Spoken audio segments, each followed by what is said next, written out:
It's hard to believe we're at our second to the last formal career conversations session already. So we've been running these every month in 2025. Just to give you a quick preview, if you signed up for these a long time ago, we have one more session coming up next month. That'll be on November 20th, and that's going to be all the things in LinkedIn. So we have a fabulous alum, Russ Terry, who is truly a LinkedIn kind of guru. So he's going to be walking through a lot of the profile questions, answering those, but also looking at advanced use cases and really trying to get into the nitty-gritty of how you can leverage LinkedIn efficiently. So looking forward to that session as well.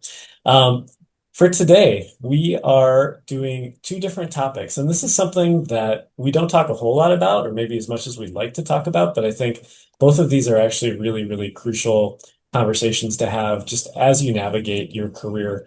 Anytime you're making a move, accepting a new offer, or to the second topic, the promotions element, how do you really think about advocating yourself and proactively going after a promotion when the time is right? So that's kind of where we're headed today.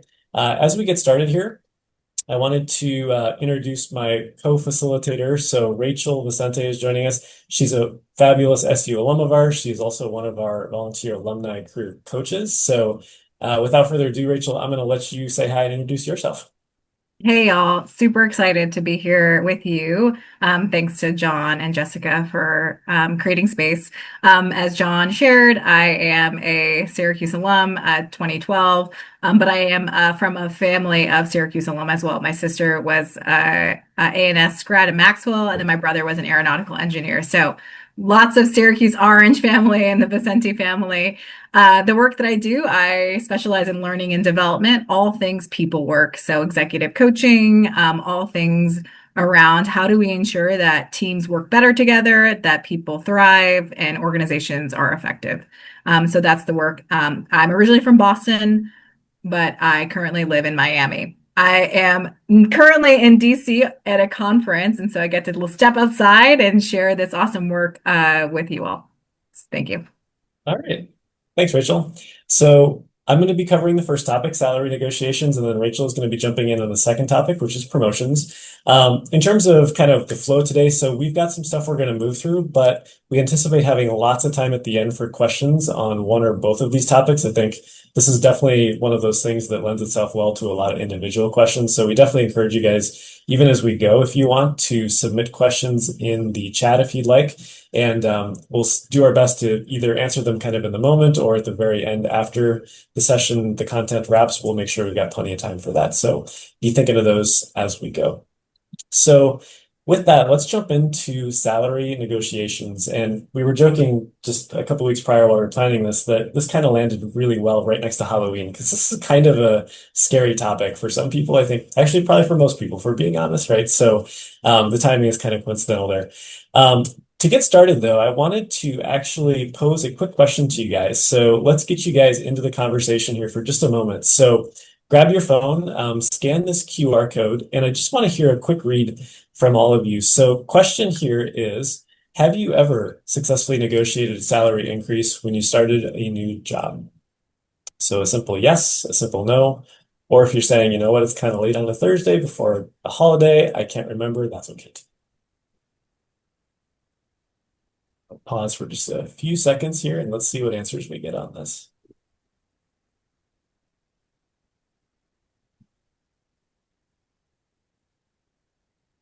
All right, so we started with a stronger no contingent, but the yeses are starting to pull ahead here. This is good. Okay, I'm going to give it just a few more seconds in case anybody else wants to jump in here. We're sitting at 22 folks and about a 1/3, 2/3 split. So about, let's see if I can do my math today. That's about what, 7 or 8 folks who maybe have not, and the rest have some experience doing this. So, okay. Well, thank you for jumping in on that quick poll here. So let's do this. As we start to get into this topic, I wanted to start by looking first at essentially what can be negotiated. So I think there's a much broader scope of different elements and things to be thinking about when you think all things job offer and negotiations. So as we go through the next couple slides here, what I would encourage you guys to do is get very individual and kind of intentional in how you think through some of these elements. So this is a very Personal kind of analysis is a very individual based consideration that you go through every time you're looking at some of these elements. So what I would encourage you guys to do this on paper if you want, or just make mental notes. But as we go through these, be thinking, maybe what are my non-negotiables, right? Like what are the things that absolutely like are deal killers, things that have to be there when I negotiate, when I have this conversation. Two, what are the nice to haves, right? Maybe the stretch elements, the things that would be great to have, but maybe you don't want to derail the job offer over. And then three, what are those things that maybe really are not important to you at all, or things that you just legitimately don't care about? So as we go through the next few slides again, be thinking in terms of maybe which of these three buckets some of these elements fall for you, and that will definitely help you tailor your negotiation conversation when the time comes. Okay, so let's start with the big one. And the overall kind of bucket here is all things monetary, right? So starting with base salary. This is the thing that we think about the most. It is generally the most important thing, I think, to anchor your negotiations to. So we'll come back to that later. But other monetary considerations that you can be thinking about. So performance bonus. So this is fairly common in some industries, particularly finance, consulting, heavy sales, business development roles. They lend themselves well to this as well. One-time signing bonuses, right? Relocation assistance. So I know there are folks on this call, and I'm included in this as well, people who have moved across the entire country or a large chunk of the country to take a new role. That's significant expense out of your pocket. So relocation assistance is also a monetary element that you can think about.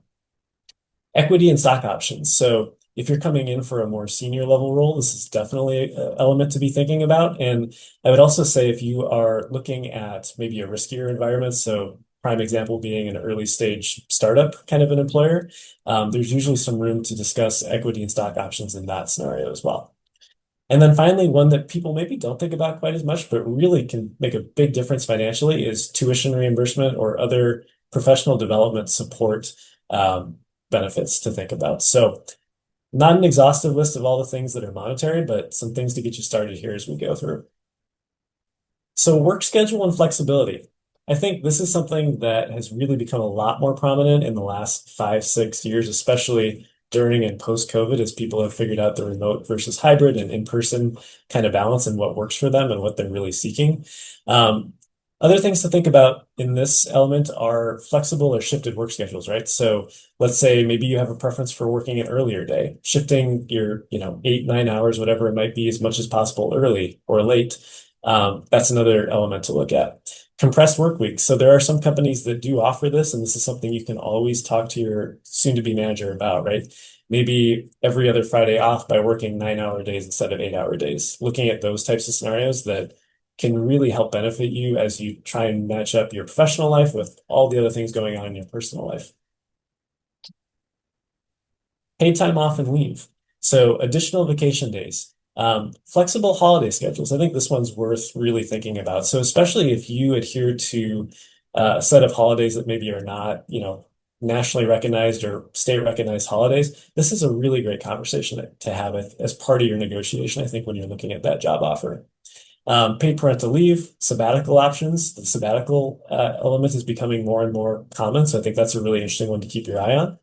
And then also carryover of unused PTO as well. I'll just hit pause for a second because I do see some folks taking notes as we go. We will send you these slides if you would like them. So Jess, maybe you can throw the Alumni Careers inbox email address in the chat. And if you guys email us, we'll make sure we get you all of these slides. Okay, so career growth and advancement. Professional development funds. So for a lot of folks, I think when you're looking at that next role, maybe you want to join a professional association, or maybe you want to be able to go to a conference or two during a given year. Those are all professional development funded types of things that you can think about clarifying and negotiating when you're looking at your job offer. Tuition reimbursement, frequency of performance reviews. So this is something Rachel will start to get to a little bit in her part of this topic later on. But I think having better clarity around, is that annually? Is it every quarter? Is it every 6 months? And trying to maybe even steer that a little bit is something that you can negotiate too. Define promotion timelines, and then mentorship programs and opportunities. So looking for those chances again to grow and really develop in this new position that you're going into.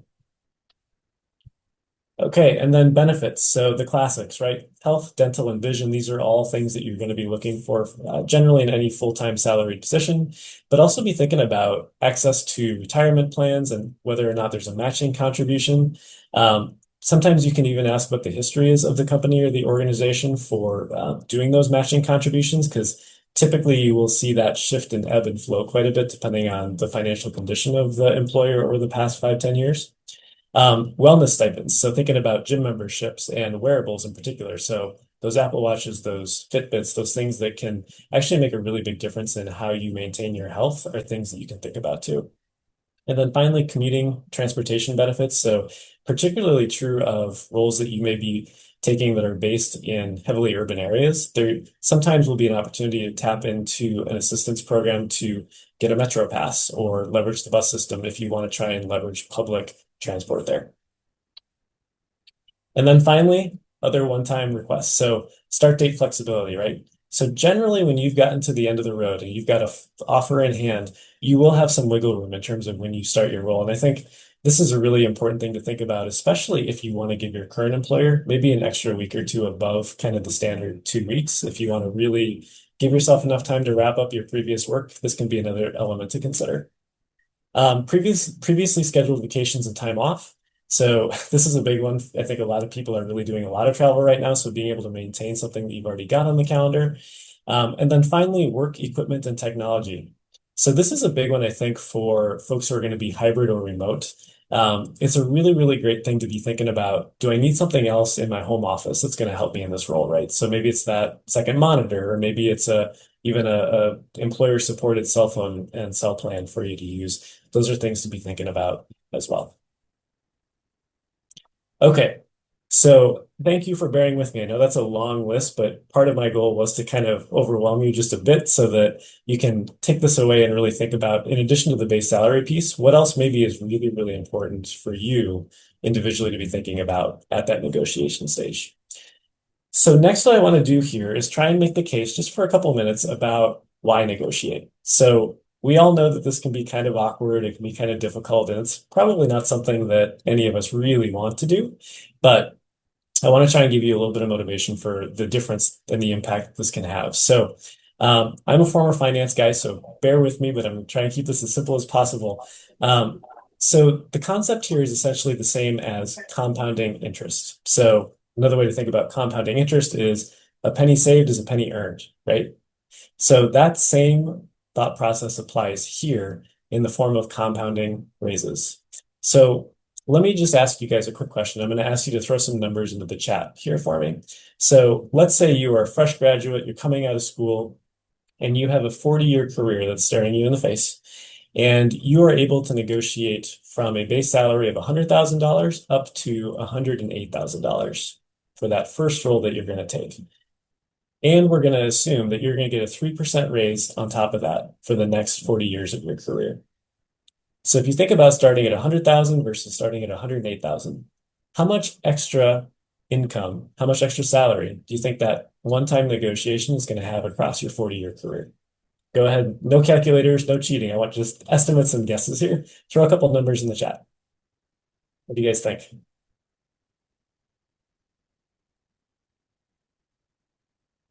$300,000. All right, Adriel, big number. I love it.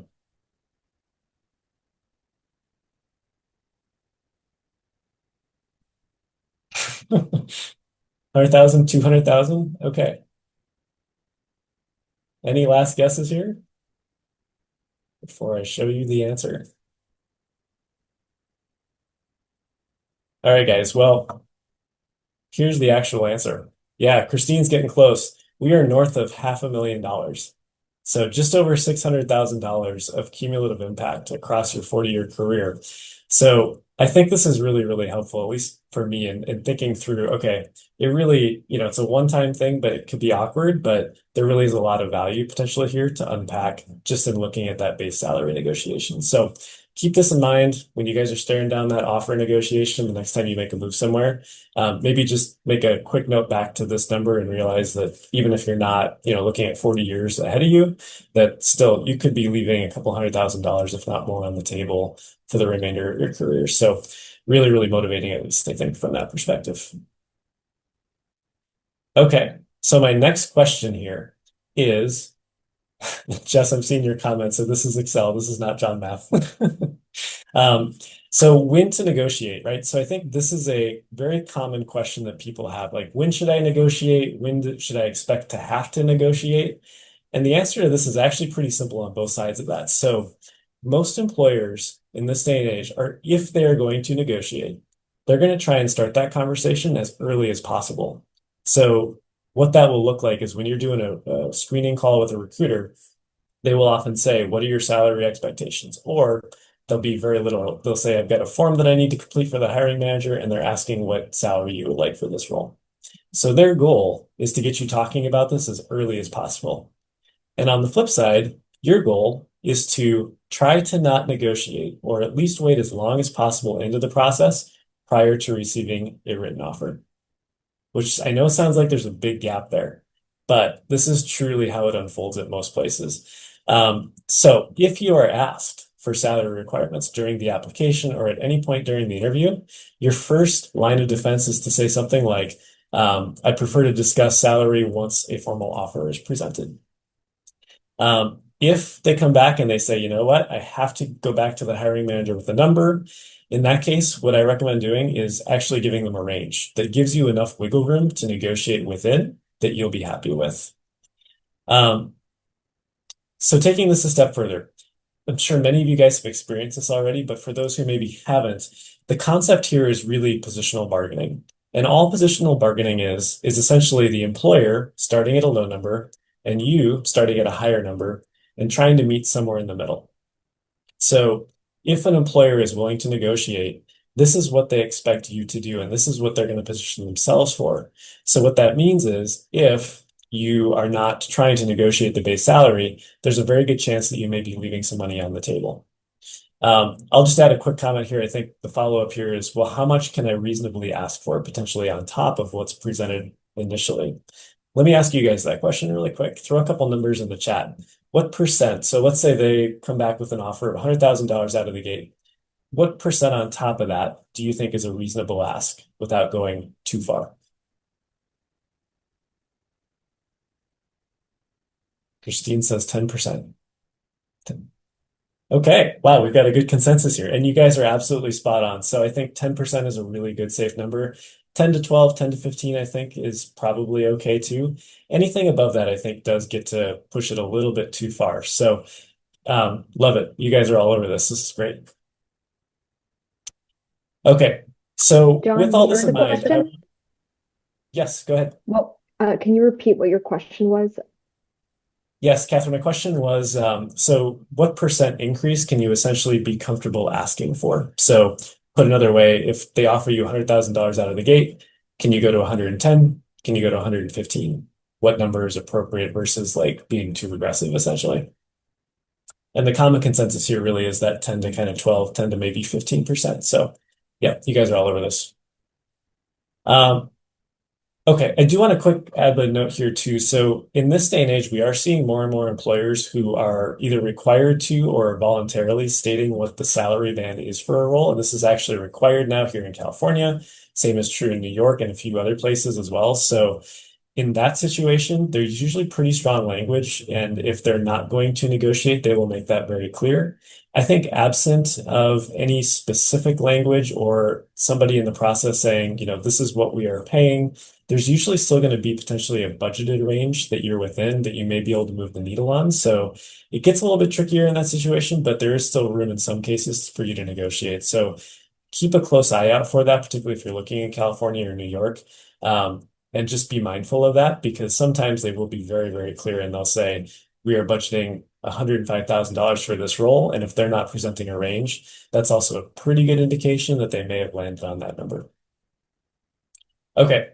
So last thing I want to do here is just kind of walk through a quick sample dialogue. And again, we'll send you these slides so you guys can look back on this, but I'm going to invite Rachel to come off mute here. And we're just going to walk through this really, really quickly so you guys can see kind of the flow. And then we'll just briefly recap kind of what works well in this dialogue that will play out here. So Rachel, I'm going to have you be the recruiter and I will be our friendly candidate, Otto.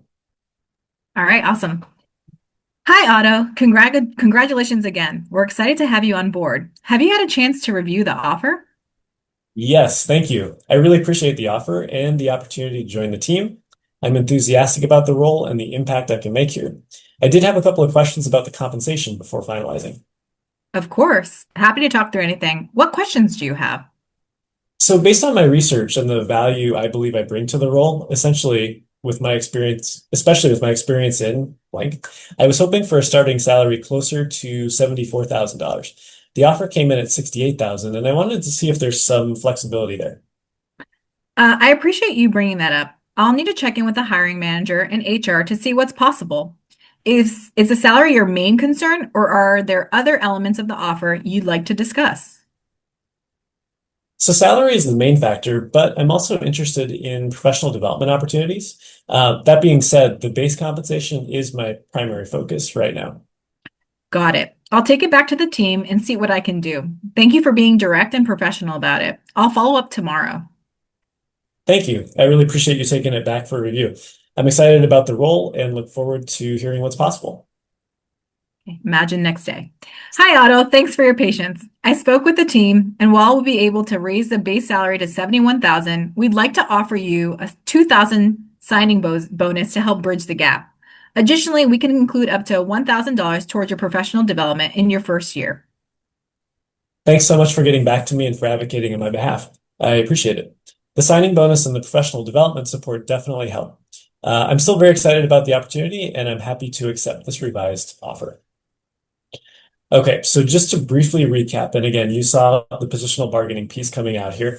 So what did Otto do well? So he expressed enthusiasm each time before negotiating. And I think this is a tried but true method of just keeping this to be a very positive conversation and things moving forward productively. Um, he provided a clear and research-based counteroffer. He also remained professional at all times and expressed gratitude. And probably most importantly, he stayed calm when he first hit that kind of initial no, or when he saw it come back and it wasn't what he had asked for.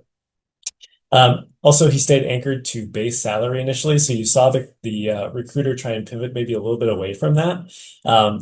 This is nobody's fault, and I don't mean it in a negative way, but you will see this happen because it's a lot easier for a recruiter to get a one-time signing bonus for you than potentially a salary increase, because that is a big difference from a budget perspective. But as we saw with our compounding raises example, it's also a big deal for you, right? So you want to build in as much value in that base salary as you can, because that's what's going to continue to pay off year after year.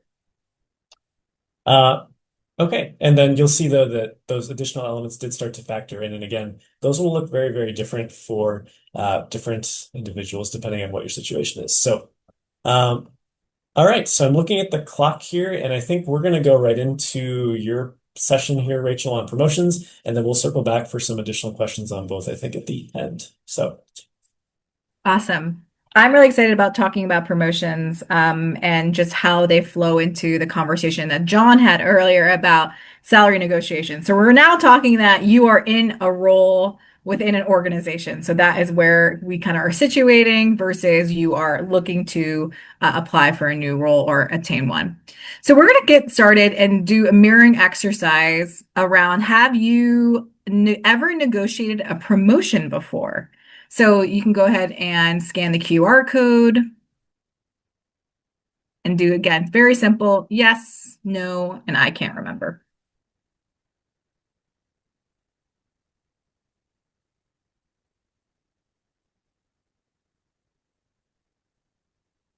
We'll take it just about 60 more seconds, just to give you all some time to do the QR code.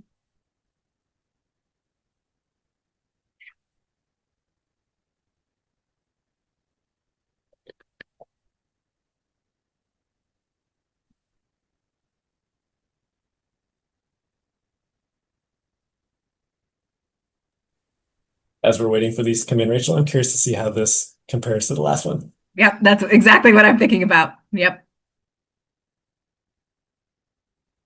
Okay, it's about what we had, about 13 folks that did it last time. Very, very common that when asked this question, we are often skewed to know that we have never negotiated a salary before. I mean, a promotion before. So let me take a step back and just share a little bit about what is a promotion.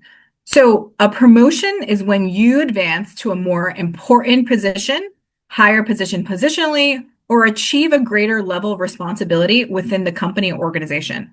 That's usually aligned with an increase in salary and benefits.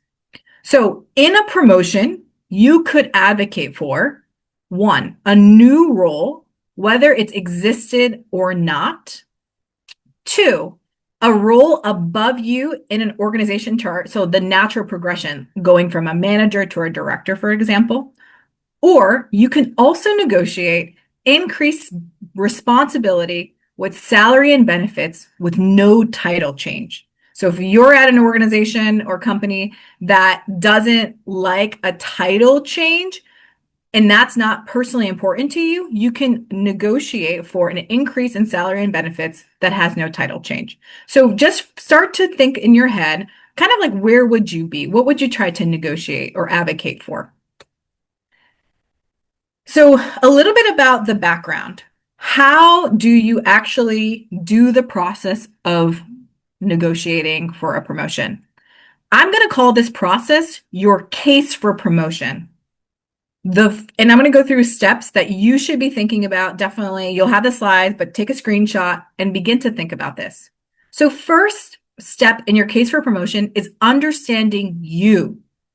One, what has been your performance within the company, within the last year and historically? A pro tip that I share with people that I coach is reread your performance reviews. They have a lot of data around your performance. What is your value add? Really thinking about what makes you special and unique. Pro tip, ask your colleagues, hey, when you think about me, what is my secret sauce? What makes me special? What are the things that you would call me about to support me? The third part is, what's your reputation within the company? Again, very similar to the second one. What do people think about you? So you're really understanding you. The second part is you want to understand the company. What are the company's needs, short-term and long-term? Consider a strategic plan or your outlook and identify if there are current staffing gaps that exist in order to accomplish the named goals. So kind of doing a little bit of analysis. Oh, they want to do X in the future. Is there the right staff in place to be able to accomplish that? That's very, very, very, this is a very, very important part of being able to position your promotion. The third step is very simple. You kind of combine the two. Explore if and how you are the best person to fill this staffing gap or need. If so, you will begin to build the case for leveraging step 1 and 2, including what you hope to obtain. So again, my goal maybe is a new title and aligned salary and benefits. So you want to get really clear about, what am I advocating for? If not, consider what the areas are that you need to improve upon. A little bit of an important part here, no matter how long you've been at a company, you should always have your case of promotion ready.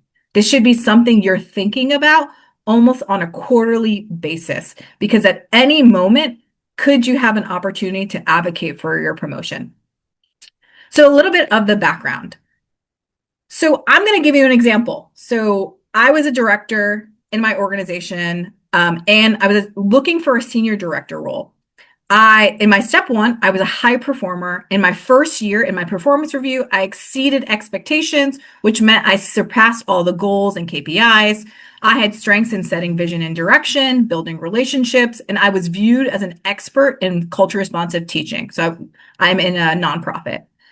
The second step is my organization was in the middle of shifting our focus of being to more student-centered in my approach, and they were needing internal expertise to support them in change management. So I was basically thinking about who I am, what's happening in the company. And then in step 3, what we ended up finding out was I concluded the organization needed an additional person on our team who would lead this new initiative. And it would be best at a senior director level. And I would be an excellent fit given my functional knowledge and experience in change management. So imagine that was me kind of doing my case of promotion. We won't have time to do the case for promotion for you all in full depth. So I would recommend that you all take a moment to do this for yourself and to think about this. If you're currently employed, you should be doing the 2 steps in the process. If you are still exploring for a role, you can think about it in your last company or your most recent company. This practice is critical for feeling comfortable and confident and asking for and negotiating a promotion. Again, you should already be thinking about this and ready for when it could come, because your manager at any moment could say, I think we need a senior director position. How do you feel about that? Right. And you want to already be like, I would be an excellent position and here's why, et cetera, et cetera. So how, similar to what Jon walked through, you want to ask yourself, number one, who are the key players and the most optimum time to have the conversation that you want to advocate for your promotion? Traditionally, it is with your manager during a mid-year or end-of-year performance review or check-in. I want to take a moment just to do a little bit of a pro tip. Know your budget and the budgeting process for your company.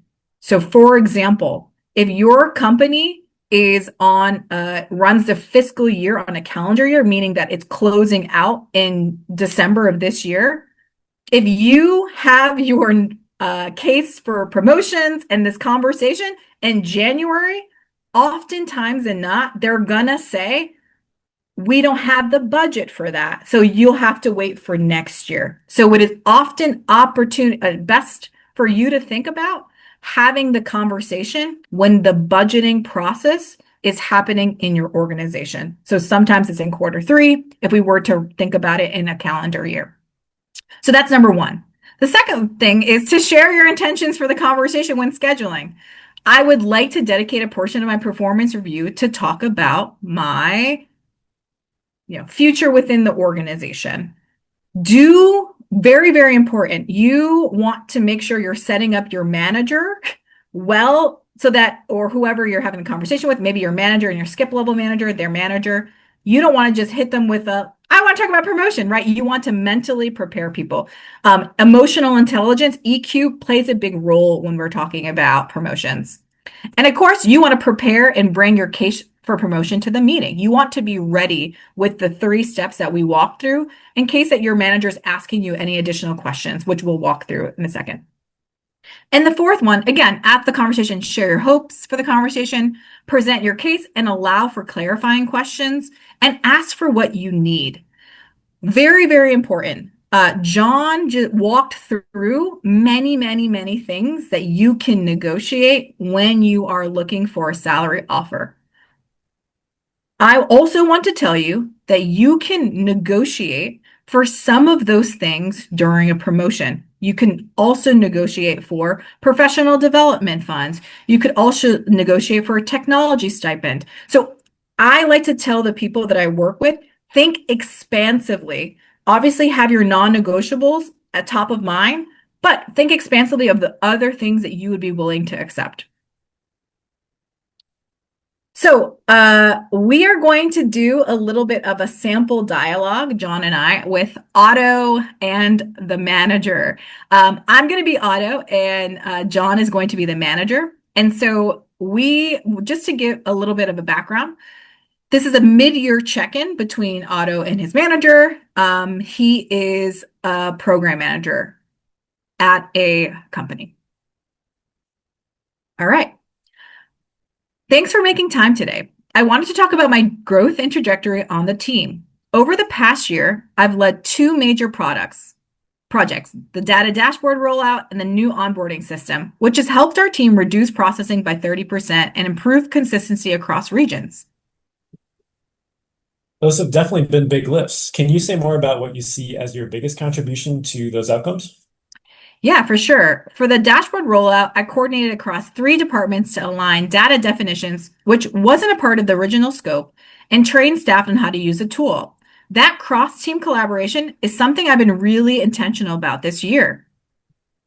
That's helpful context. How have you seen your leadership skills grow through those projects? Yeah, I've gotten stronger at anticipating roadblocks and managing competing priorities. I've also been mentoring two new hires, which has pushed me to communicate more clearly and think strategically about delegation. I've also been reviewing the senior program manager role expectations. And many of those competencies, like leading cross functional strategy and shaping team processes, reflect what I'm already doing. I can see that. At the same time, part of the next level is demonstrating sustained strategic influence, not just project-based leadership. How do you see yourself building towards that? Yeah, that's a good point. I've started partnering with the operations team on forecasting needs for next year. It's early, but it's helping me think more systematically. I'd like to continue that work and identify areas where I can own a longer term strategy, not just implementation. I appreciate that distinction. That's definitely what we look for at the next level. Yeah. Based on the growth and responsibilities I've taken on, I'd like to be considered for the promotion to senior program manager. I'd love to partner with you on what steps or evidence we'd need to make that case. Okay, I'm glad you brought this up. The next promotion review cycle is in the spring, so timing could work. I'll need a written summary that maps your accomplishments to the senior PM competencies. Absolutely. I can prepare that. Would it be helpful if I also included feedback or examples from cross-functional partners I've collaborated with? Yeah, that would strengthen your case. I'd also suggest you outline how you plan to expand your strategic scope over the next 6 months. That will help show readiness and sustained impact.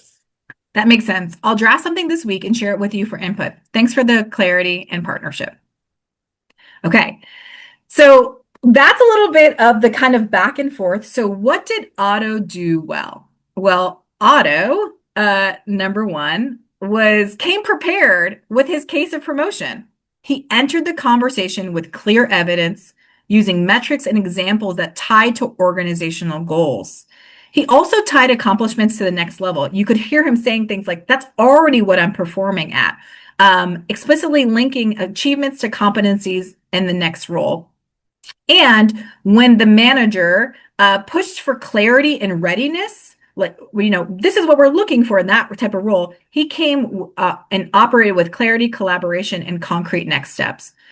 What I find that's important in these types of conversations is that when people are preparing for promotions, what gets them the most nervous is when that manager is like, well, tell me a little bit more how you're best positioned for that, right? And so all you're really doing is thinking more strategically about how have you already operated on that level or demonstrated those competencies and what you think you'll be able to do to showcase that you have the skills to do that in the future. So again, he was like, I'd suggest that you outline how you expand your strategic scope over the next 6 months. One other thing that Otto did well that's not here is that most times when someone is advocating for a promotion, their manager might not be the final decision maker. It might be a team lead, it might be HR. So Otto was doing a lot of the heavy lifting to say, what do you need in order for me to help you advocate on behalf of me?